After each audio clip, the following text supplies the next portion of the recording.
Hello everyone. I thought I'd start again like I did last time because then it'd be a sense of deja vu because I feel like that's where we are. Norwich have lost here 1-0 to Everton.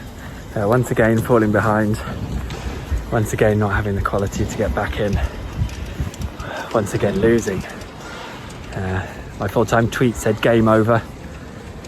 Spoke to Tim Krul afterwards and asked him if he thought it was game over, and obviously not, and we've got the FA Cup game against Man United coming up, but yeah, game over. I'm going to go out of the ground now and try and think of some positives again. If you want to end this viewing experience, you're more than welcome, I don't mind, but otherwise I'll see you in a tick. Okay, so I've not entirely made it out yet. There we go. Yeah, I think ultimately, what do you say? Daniel Farke made a lot of changes. He obviously made a point of the criticism that he got from certain places. Sorry, that was my wife trying to log into my my iCloud account. Yeah, truly big changes from Farke. He had criticism which he dealt with, and I guess in a way that kind of added to the pressure of today because he needed a response. Now, you all have watched the game at home, and I watched it. I didn't see a lack of intensity, and I know some of you are going to laugh when I say that, but I didn't see that. And to be honest, I thought Anel Hernandez was struggling after the first half an hour. I thought he struggled to have the fitness to play at his top level enough, even though he was probably one of the better players. But I could see that Norwich, that a lot of the players really did want to do something about that today. I think the biggest issue is they weren't good enough to change it. Now that might come from their own belief.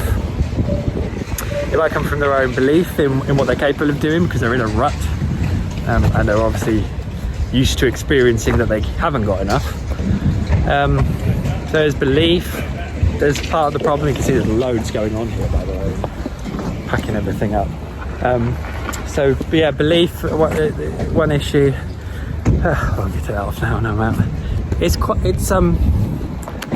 don't know. I'm just trying to think. It's just a quality issue that these players aren't good enough, and I'm writing a piece on The Athletic about it, which I've got to go and finish now, and it feels like a pretty clear-cut argument to me now, really, in terms of where they are, and I think the table will prove it. Tim Krul doesn't think it's over. I've already said that, but I think it's really hard to argue anything different. There's a lot of stock being placed on Andre Duda, and I actually thought the way he was quite close to Josip Drmic was good in the early exchanges, but again, Everton just have more gears than Norwich have, and won the game, albeit with just a set piece, but always felt in their gift to be able to do that.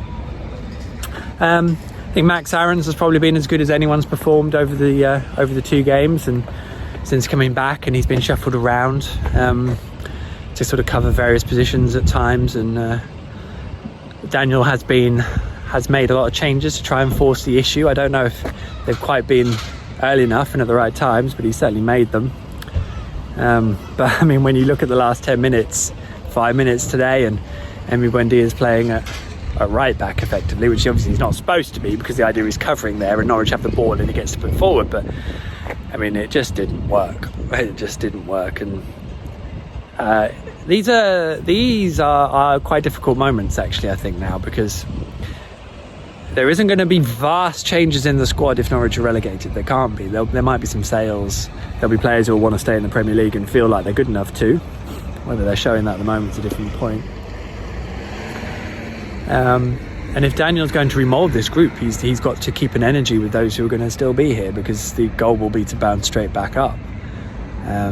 Norwich themselves want to be a top 26 side, so he will have to manage this situation quite well, because it doesn't take a lot to cause damage that can be very hard to repair.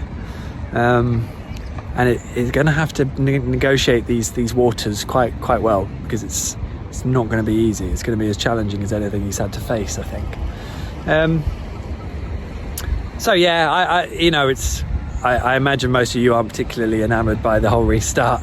Norwich's form has certainly not given us any enthusiasm, and don't really know what much else I can add myself. Otherwise, I'll be, except for saying, I will of course be down here at Carrow Road on Saturday, all being well, for Norwich's FA Cup quarter-final with Manchester United. So that's about as exciting as the prospect of watching Josip Drmic playing in the Championship, but there we go. Yeah, it's a beautiful evening, isn't it? The football club will still be here next season. And this is all part of the ride, isn't it? I suppose. I think you realise on nights like tonight that, the football club's been through so many things, and we'll have all have seen so many games and so many ups and downs and here, there and everywhere, that that is the constant. It is part of the journey. Some of it is with a tailwind, where you're being pushed along, and some of it you just duck for cover, hoping that you make it wherever it's going to lead you. So there we go. We move on to Manchester United on Saturday. I don't feel there's much more to add. Sorry if there's not the deep analysis you were hoping for, but to be honest, the formation, the personnel, there are lots of question marks that will come up in the summer about recruitment and where Norwich got things wrong and how they've ended up here, when some of us really did believe they would be good enough, but ultimately they're not. And on we go to wherever we go next. My piece on The Athletic will be going up tomorrow, I would imagine. We'll also have an On The Board podcast, so keep an eye on The Athletic, keep an eye on the podcast feed, get involved. I really do appreciate you all reading what I do and following what I do. It does mean a lot. And take care of yourselves. See you soon.